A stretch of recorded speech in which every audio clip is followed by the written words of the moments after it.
The air in the subterranean lab, floor B3 of the dilapidated old physics annex, possessed a distinct metallic tang, a cocktail of ozone generated by overworked server racks, the faint decay of lukewarm, 10-hour-old coffee, and the sterile sting of desperation. Dr. Eldar'i Vance knew the scent intimately. It was the smell of impossible science running headlong into insufficient funding and obsolete cooling systems.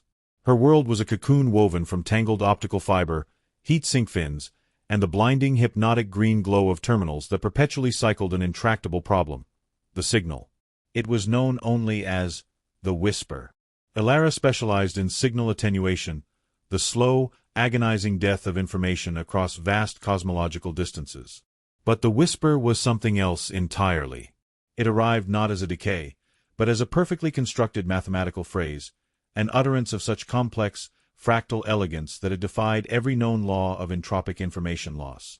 It was a fragment, less than 3 seconds of data, and it existed in the negative space of the universal background radiation, a message etched onto silence. For 6 months, Eldar'i had sacrificed everything: sleep, sunlight, social grace, to prove it was real, to pry open its beautiful, terrifying structure. She needed a dedicated exascale processor and a specialized quantum filter matrix to proceed. She had a humming stack of repurposed gaming consoles linked by custom code and an ever-present fear of an electrical fire. The breakthrough, or rather, the wall she slammed into, came just after 3 a.m., marked by a final, stuttering failure of her primary processing cluster. The monitor spat out a final, derisive error code: logic under overflow on 404. Resource under material. Eldar'i sank back in her chair, the worn leather squeaking in protest, running a hand through hair that felt like dried grass. This was it. The human world had reached its limit, and the whisper would remain just that, a whisper. That was the moment the door, a heavy, fire-rated slab of institutional gray, swished open, having silently defeated the complex electronic key sequence Eldar'i had installed. A woman stood there, perfectly framed against the dull emergency lighting of the corridor. She was an arresting anomaly in Eldar'i's world of grime and computational defeat. Her name, she introduced herself with a voice like finely crushed ice, was Lyra. Lyra's suit was neither silk nor carbon fiber, but something that moved like liquid shadow, resisting all suggestion of crease or strain. Her presence was calibrated, almost unnaturally still, the quiet confidence of someone who had never once doubted the trajectory of her own existence. But it was her hair that drew the eye, not just for its flawless, deep obsidian color, but for the intricate way it was styled. It was braided into a massive, architectural crown, pulled back tightly from her temples and woven into a high structure that seemed to defy gravity and human follicle constraints. It was a masterpiece of concealment, perfectly hiding the long, delicate, elven-like structure of her ears beneath the severe, elegant lines. To a human eye, it was merely an indication of impeccable grooming and a formidable budget for personal styling. To Eldar'i, it was just another facet of a person who looked, unsettlingly, like a mathematical proof herself. "Dr. Vance," Lyra stated, stepping over a precarious tangle of power strips, "I represent a private initiative, the Deep Data Conservation Group. We have been monitoring your spectral analysis of the Epsilon A frequency band for some time. We believe your fragment, which you termed the whisper, is not merely data, but a foundational linguistic architecture." Eldar'i blinked, instantly forgetting the coffee and the fire hazard. "You've been monitoring. How?" Lyra offered a thin, practiced smile. "Let's call it an advanced, non-terrestrial-sourced passive sensor array. We are prepared to offer you unrestricted access to a bespoke computational system, optimized for nonlinear entanglement physics, along with an entirely secure, dedicated orbital facility." The offer was too good, too immediate, too tailored to be anything but a highly sophisticated prank. Yet, Lyra didn't plead or promise fame. She simply laid out the truth of Eldar'i's failure, that her current hardware could not, in principle, process the data's nested topology, with the calm, objective authority of a seasoned diagnostician. Lyra was not interested in Eldar'i the person, but Eldar'i the key, the one mind capable of reading the script she needed translated. Over the next few weeks, Lyra moved in, taking up residence in a pristine, prefabricated pod that materialized overnight in the abandoned office space adjacent to the lab. The contrast was absurd. Eldar'i's side was a digital swamp. Lyra's was a serene pool of silent, glowing Eldar'i technology. Lyra didn't work with the computers. She seemed to commune with them. She bypassed Eldar'i's 6-month bottleneck in 3 hours, introducing her to processing methods that treated the cosmos not as a collection of points, but as a fluid field of simultaneous variables. The initial tension between the chaotic Earth scientist and the flawlessly organized alien operative was slowly dismantled by shared intellectual excitement. Lyra was a brilliant mirror for Eldar'i's ideas, reflecting them back refined and impossibly complex. Lyra was patient, almost unnervingly so, indulging Eldar'i's rambling theories and providing resources before they were even requested. One late evening, as they were mapping a new section of the signal that behaved like a temporal loop, the power fluctuations in the annex became particularly egregious. The lights flickered, throwing stark shadows across Lyra's face, momentarily emphasizing the sharp, high line of her cheekbones, the flawless skin that looked too porcelain to be real.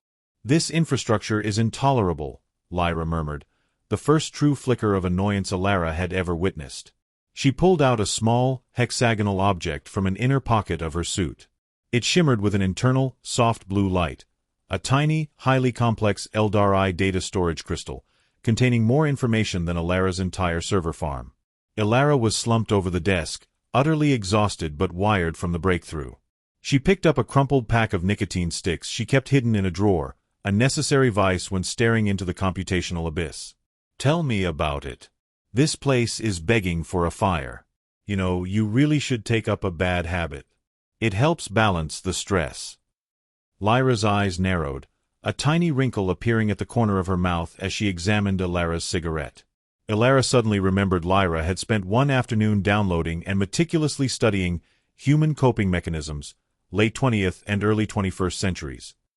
Lyra, ever the perfectionist, sometimes tried to mimic mundane human actions she'd only read about. Lyra looked from the cigarette in Eldar'i's hand to the small, powerful crystal in her own. A decision was made. She held the crystal up to the tip of the cigarette. Lyra's understanding of fire and combustion was purely theoretical.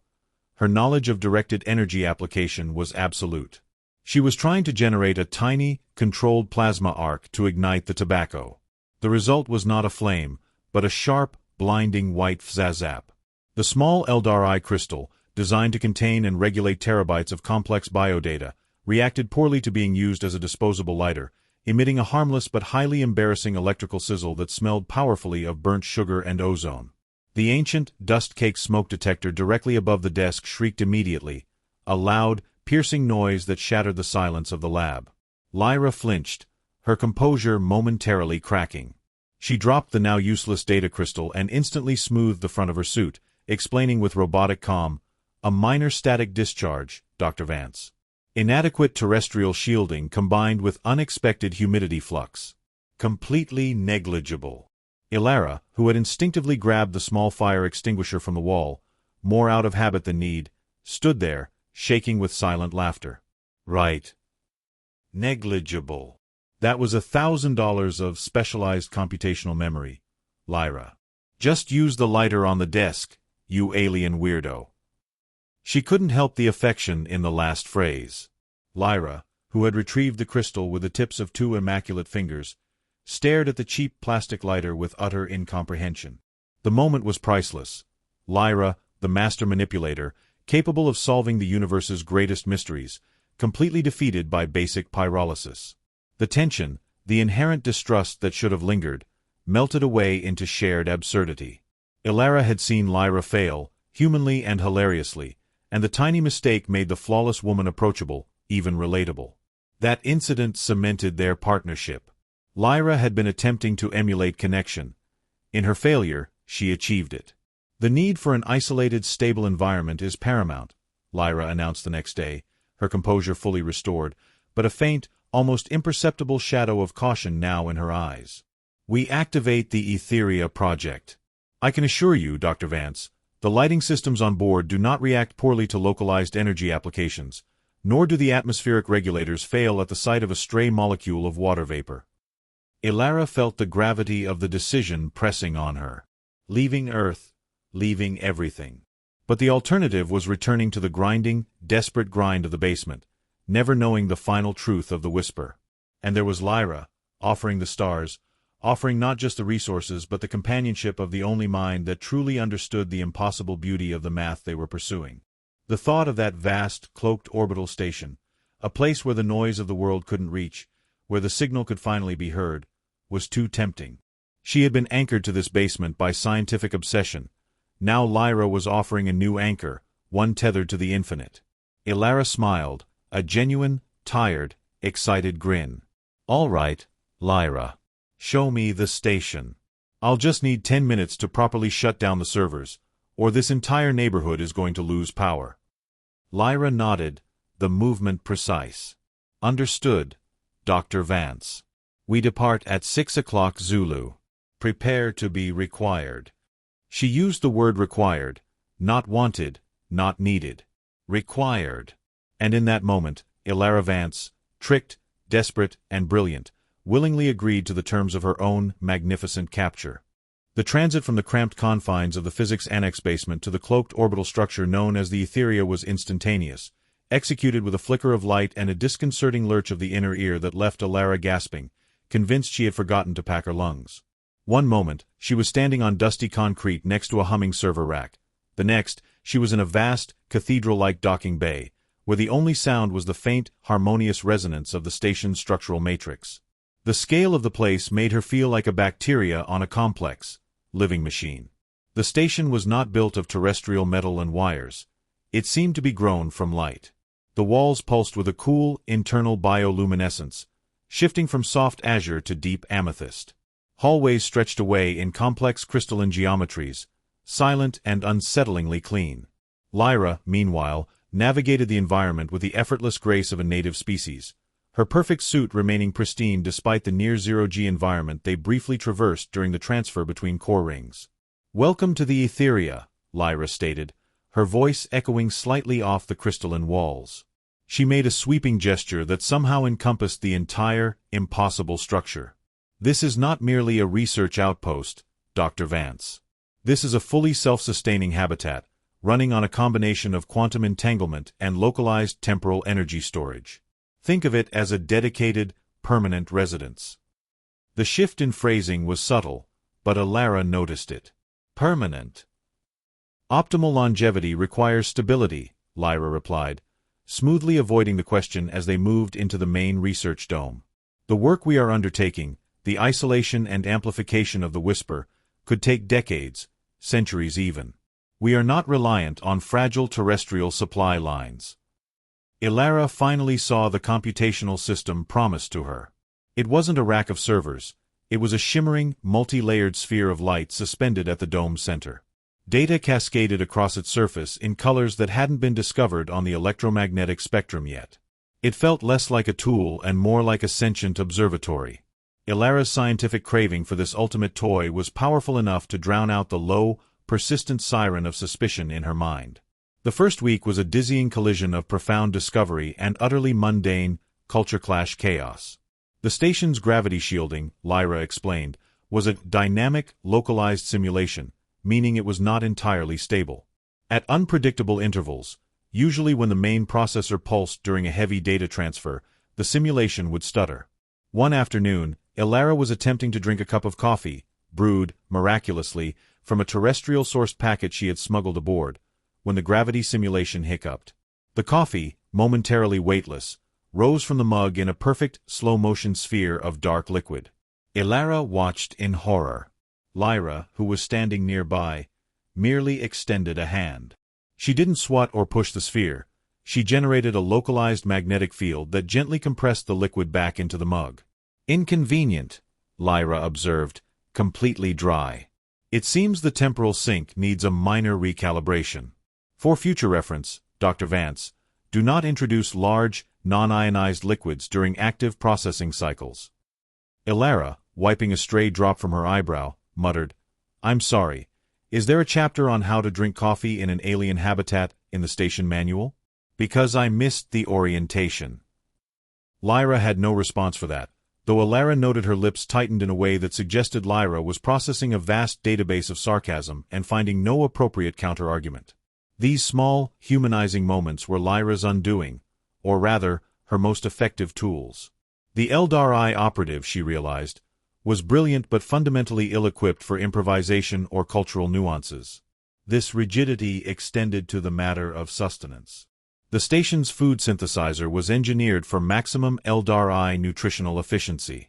The meals it produced were visually appealing, shimmering, multifaceted crystalline structures, but tasted uniformly of cool, slightly bitter algae and processed amino acids. Eldar'i was miserable. "I need complex carbohydrates," Eldar'i announced one evening, pushing the purple-hued, geometric nutrient cube away. "I need grease. I need something that requires chewing and feels morally wrong to eat. I need pizza." Lyra consulted her wrist-mounted data link. Pizza is classified as inconsistent satiety, high lipid load, and psychologically addictive due to Maillard reaction complexity. The synthesizer cannot process an adequate substitute. "Try this," Eldar'i insisted, handing Lyra a carefully preserved vacuum-sealed photo of a classic pepperoni-laden New York slice. "Target the image. Just give me the texture and the emotional resonance." Lyra sighed, an oddly theatrical gesture she had perfected.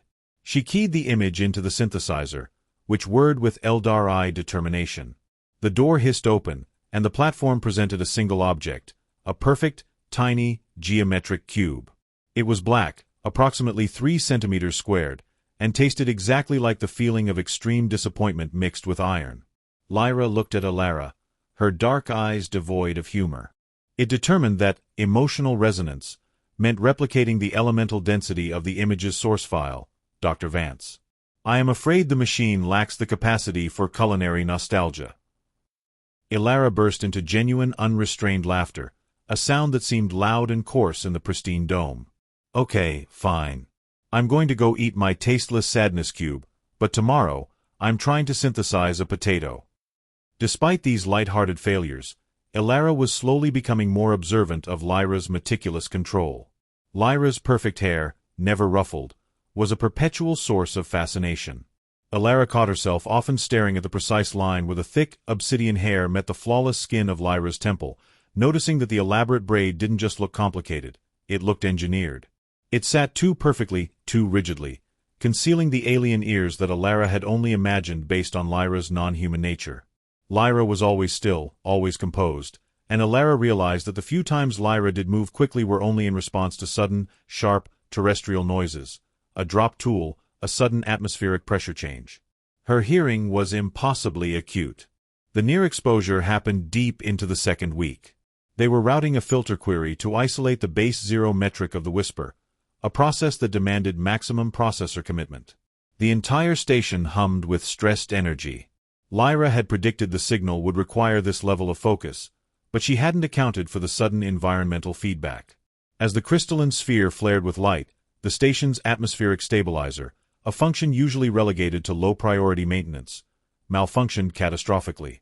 The humidity plummeted from 55% to a punishing 2% in less than 3 seconds, mimicking the vacuum of space just outside the phasing shield. The rapid dryness hit Lyra instantly. Eldar'i, distracted by the blinding data flare, heard a faint, high-pitched ping, the sound of something small and structural giving way. Lyra inhaled sharply, her perfect stillness dissolving into a moment of pure, raw panic.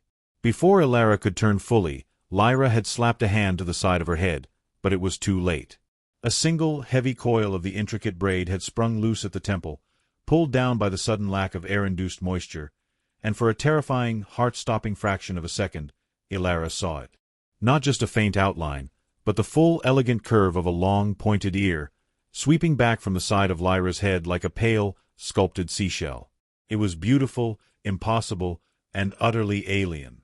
Lyra twisted away, her back to Eldar'i, her hands working furiously to push the escaping strand back into the elaborate structure.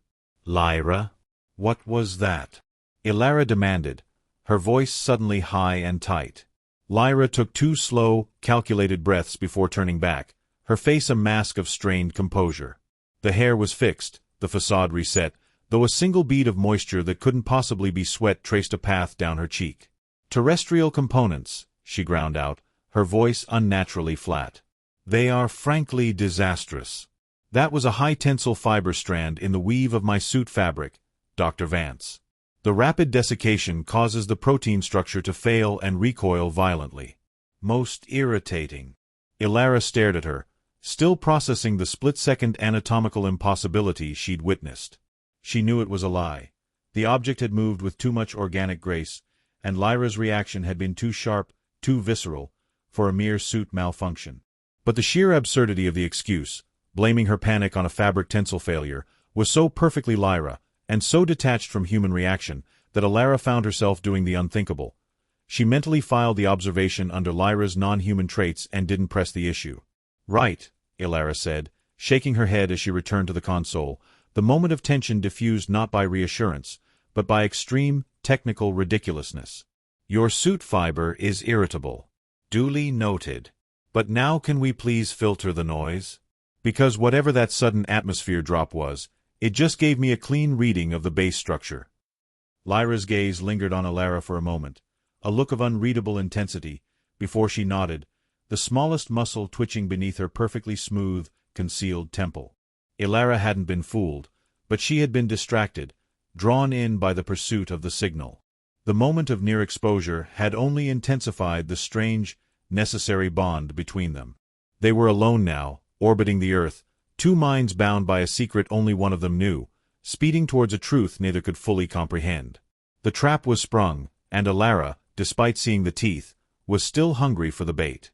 The orbital environment of the Etheria had become a kind of gilded cage, though Eldar'i had only just begun to suspect the bars were not composed of light, but of Lyra's cold, impeccable planning. For days, they had been running the final, critical filter query on the Whisper, pushing the computational sphere to its highest resonant frequency. The core data, the mathematical phrase of impossible elegance, was dissolving its final obfuscating layers, revealing the architecture beneath. Eldar'i felt the familiar tremor of approaching truth, a heady mix of triumph and existential dread. She was tracing a pathway within the data, a recursive loop she'd initially mistaken for a cosmological signature. Lyra stood nearby, silent and sentinel as usual, monitoring the station's power draw with an attention that implied any deviation was a personal affront. Eldar'i's fingers, trembling slightly from caffeine depletion and sheer concentration, danced across the holographic interface, following the loop deeper into the structure. "It's not attenuating, Lyra," Eldar'i whispered, captivated. "It's not a language matrix, or at least, not one meant for communication. It's a construct. Every node, every vector, links back to an executable function. It's code." "The most sophisticated coding you have ever witnessed, Dr. Vance," Lyra murmured, her voice smooth, slightly possessive. "Proceed." Eldar'i pushed the quantum filter through the final layer. The computational sphere flared from amethyst to a searing, crystalline white, and the 3 seconds of the Whisper unfolded in its entirety. It wasn't the philosophical statement she had hoped for. It wasn't a universal greeting. It was a blueprint. The holographic text resolved itself not into a flow of linguistic topology, but into complex, organic engineering schematics. Biological data streamed across the dome, molecular pathways, protein folding models, and highly specific genomic sequences. The schematics were astonishing, detailing processes far beyond terrestrial bioscience. Processes for creating, stabilizing, and propagating life at a fundamental, accelerated level. Eldar'i's breath hitched, not in wonder, but in a sudden cold terror. This wasn't astrophysics. This was genetics, and the diagrams were too detailed, too targeted. Her eyes, frantic and scanning, locked onto a section labeled Receptor Matrix, Eldar'i Genetic Library Integration. She traced the connection lines, her mind racing, searching for a benign explanation, a universal context. Then she found the annotation at the bottom of the schematic, written in an alien alphabet that the Etheria's universal translator instantly rendered into pristine, unforgiving English. Designated catalyst. H. Sapiens. Unique. Subject ID, Eldar'i Vance. Critical to stasis deployment. The blood drained from Eldar'i's face, leaving a ringing emptiness in her ears. She wasn't an analyst. She wasn't a collaborator. She was a resource. The realization landed with the physical force of a meteorite strike.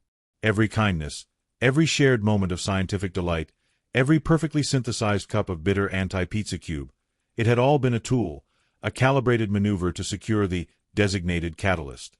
She whirled on Lyra, all scientific curiosity instantly boiling over into white-hot, personal violation. The computational load is stabilizing, Lyra noted, stepping toward the console, oblivious, or pretending to be. A monumental achievement, Dr. Vance. You have successfully translated a galactic lifeline.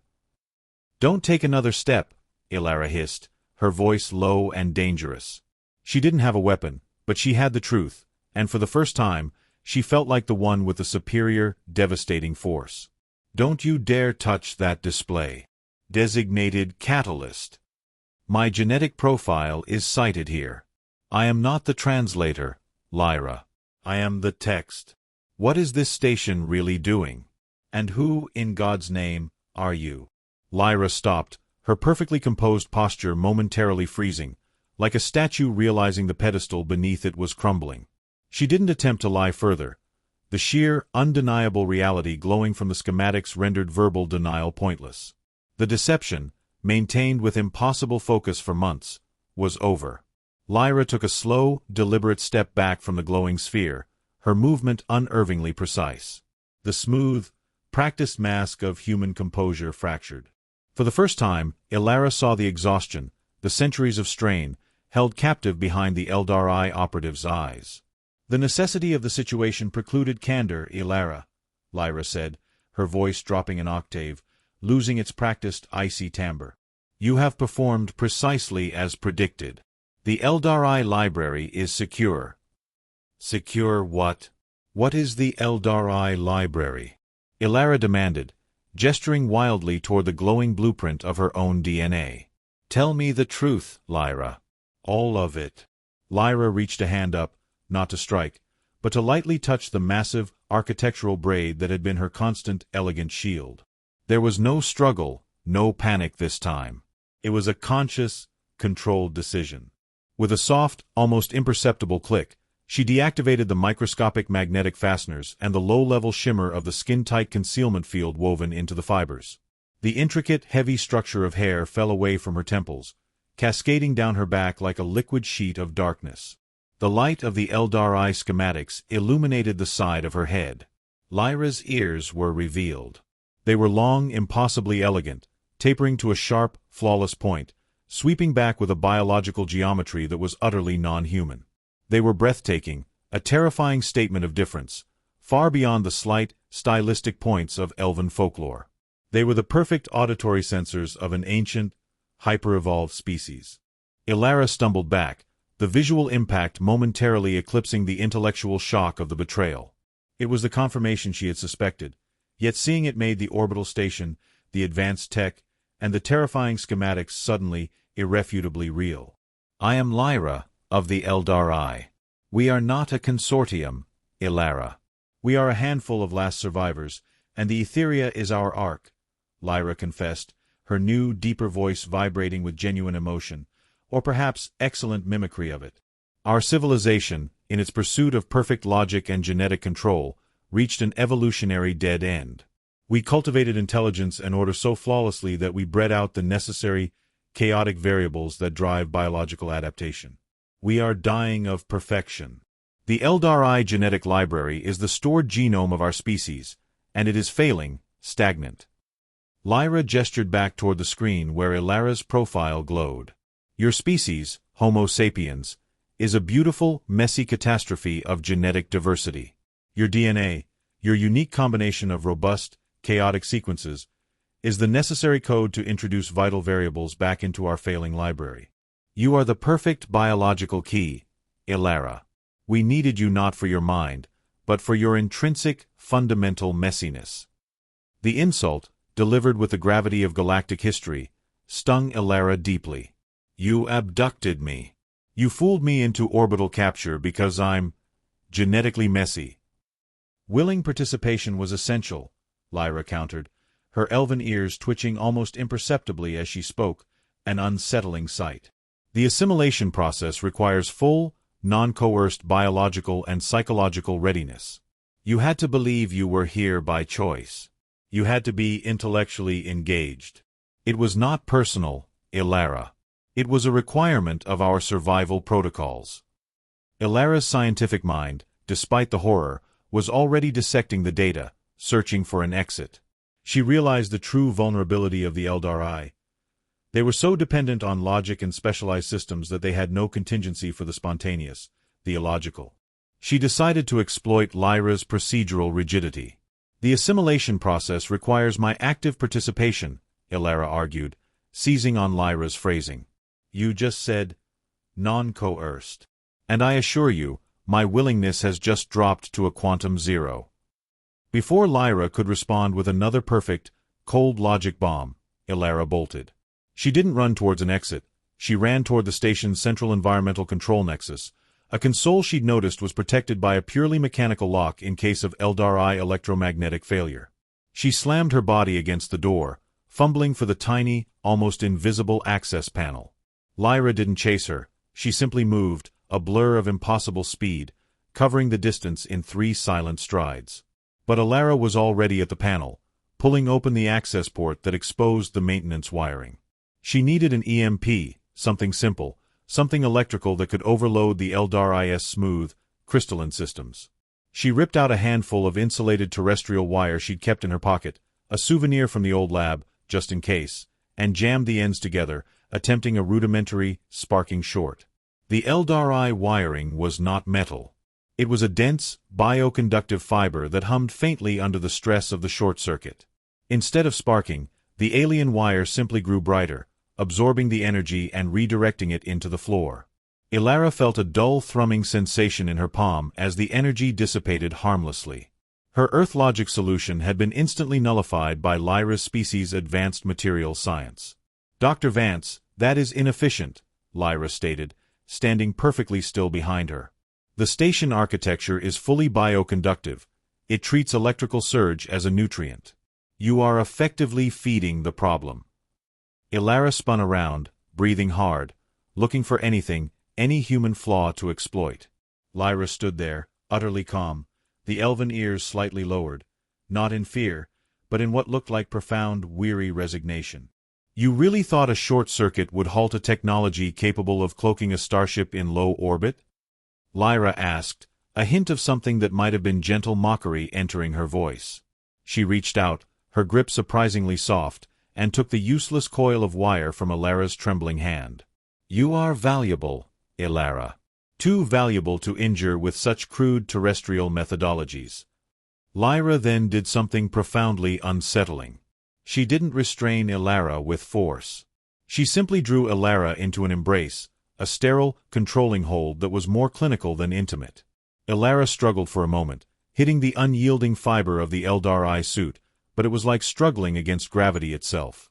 The necessity is absolute, Lyra whispered against Eldar'i's hair, the alien ears brushing against Eldar'i's scalp, sending a shiver of profound revulsion and terror down her spine. You will decode the integration schematics. You will stabilize our genome. You will save us. And you will do it, Eldar'i, because your species' greatest weakness is also its greatest strength. You cannot resist solving the ultimate puzzle. I hate you, Eldar'i choked out, the words muffled against the cold material of Lyra's shoulder. Lyra gently pulled back, her dark eyes, now revealed without the distraction of the perfect hairstyle, holding Eldar'i's gaze. The elven ears were still exposed, an immediate, undeniable symbol of the betrayal. Hatred is an emotion rooted in self-preservation, Lyra observed, completely devoid of offense. It is a variable we factored into the engagement model. It is irrelevant to the physics of the assimilation. You have been required for centuries, Eldar'i. The Eldar'i simply needed to ensure you arrived willingly, which, until this moment, you did. Eldar'i realized the chilling extent of the deception. Her scientific obsession had been not just understood, but weaponized. Lyra had secured her not with a gun, but with the irresistible promise of the stars and the ultimate truth.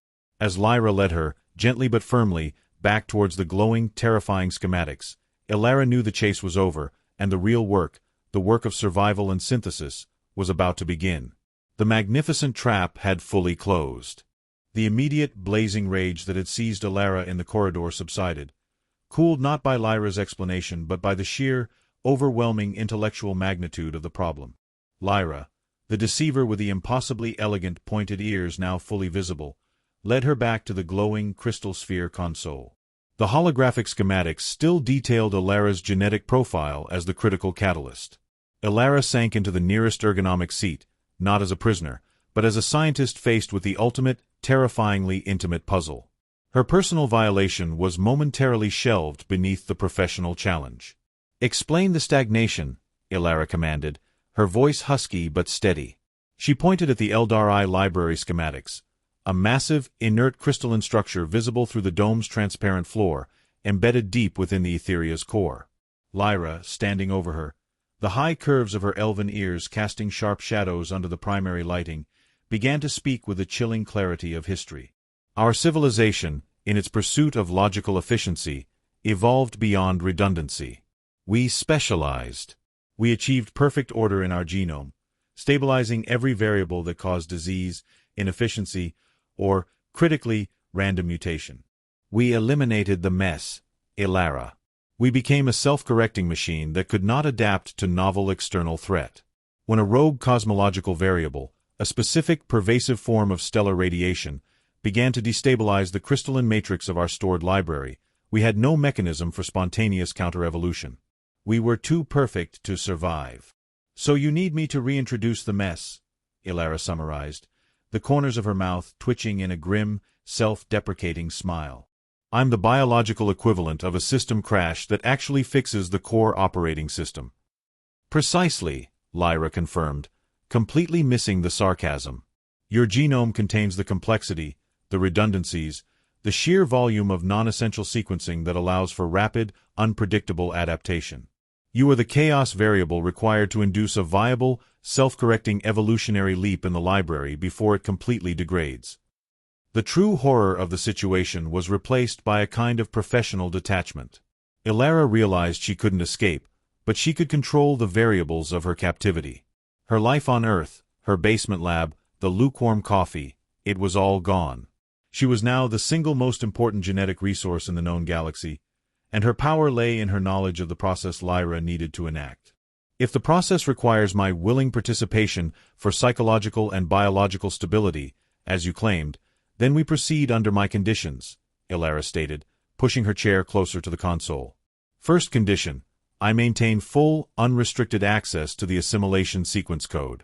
I will build in a fail-safe protocol that guarantees my personal genomic stability is maintained separate from the library integration. I am not a donation, Lyra. I am a conditional loan." Lyra's alien ears flickered, a gesture Eldar'i was slowly learning to interpret as hesitation mixed with complex computation. The requirement for a parallel failsafe introduces unnecessary complexity and potential deviation from the established Eldar'i protocol. "Deviation is what your species requires for survival," Eldar'i shot back. "And if you want my DNA to be willingly introduced, you must accept the complexity I come with. I need a guaranteed, personal exit strategy. You can have the chaos, but I keep the reins." After a prolonged, unnerving silence, Lyra conceded. "Protocol adjusted. Proceed with the fail-safe integration." They spent the next several days in a shared, claustrophobic bubble of intense focus, Lyra providing the Eldar'i parameters, Eldar'i designing the human protocol, a piece of brilliant code that would essentially splice her own, chaotic spirit into the stagnant Eldar'i future. Eldar'i was not just correcting a genetic flaw, she was leaving a cultural fingerprint.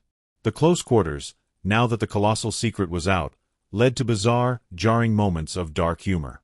Lyra, having revealed her ears and her mission, had abandoned the charade of terrestrial habits, yet she was still processing the voluminous data she'd collected on humanity. One afternoon, Lyra observed Eldar'i desperately trying to re-engineer the food synthesizer to produce anything resembling a crispy texture. The machine was currently dispensing a pale green paste described as optimal stress-calming bioslurry. "Why the intense fixation on texture, Eldar'i?" Lyra asked, her elven ear slightly cocked as she observed the Earth scientist wrestling with the highly sensitive plasma coils. "The bioslurry contains all necessary macronutrients and is non-abrasive to the digestive tract. It is objectively superior. Because I need the sound of crunching to process complicated thoughts." Eldar'i groaned, nearly pulling a muscle. "It's a neurological feedback loop, Lyra. It's called comfort." And if I don't get some actual legitimate, salt-flavored, crunchy comfort food, I swear I'm going to reboot your entire central processing unit with a hammer. Lyra paused, running a rapid assessment of the threat probability. Note to self, the comfort variable requires auditory input alongside lipid content. I will instruct the synthesizer to attempt replication of crunching noise via sound projection. The synthesizer obediently whirred and dispensed the same tasteless slurry, but as Eldar'i took a bite, the machine emitted a loud, comically exaggerated krrunch sound effect. Eldar'i choked on the paste, dissolving into another fit of laughter, shaking her head. Lyra, watching her reaction, tilted her head in confusion, but her own lips curled up in a tiny, almost genuine flicker of amusement, a small, necessary byproduct of proximity to Eldar'i's chaos. This was Eldar'i's victory. She was forcing Lyra to acknowledge the illogical, emotional elements of survival.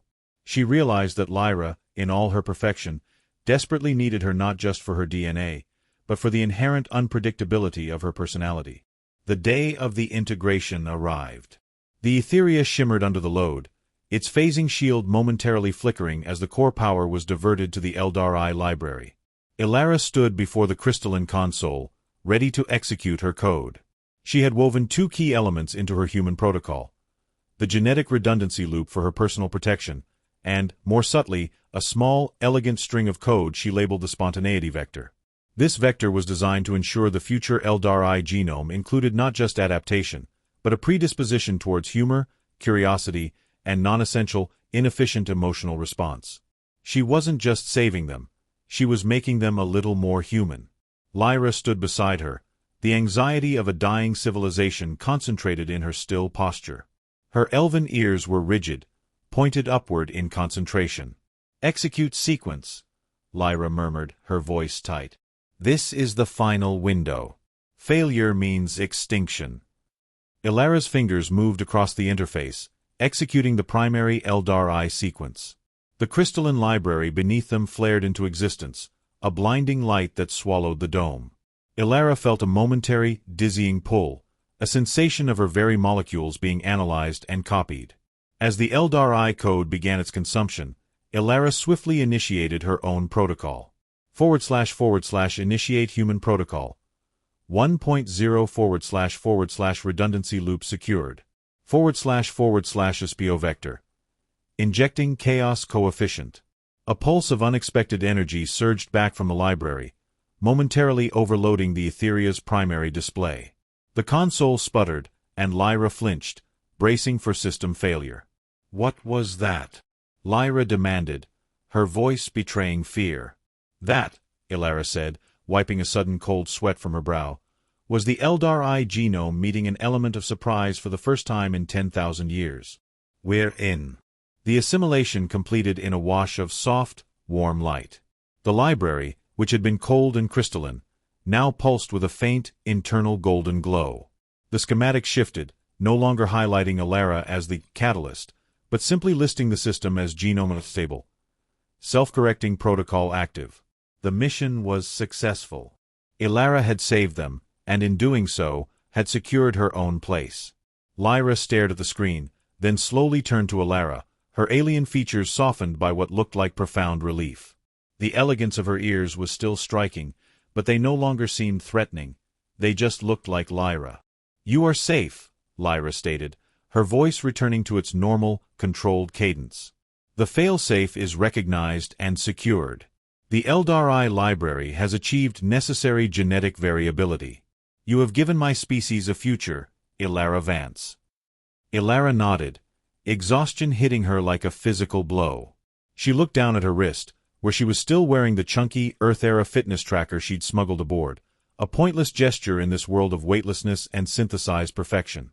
Lyra followed her gaze, observing the primitive digital display.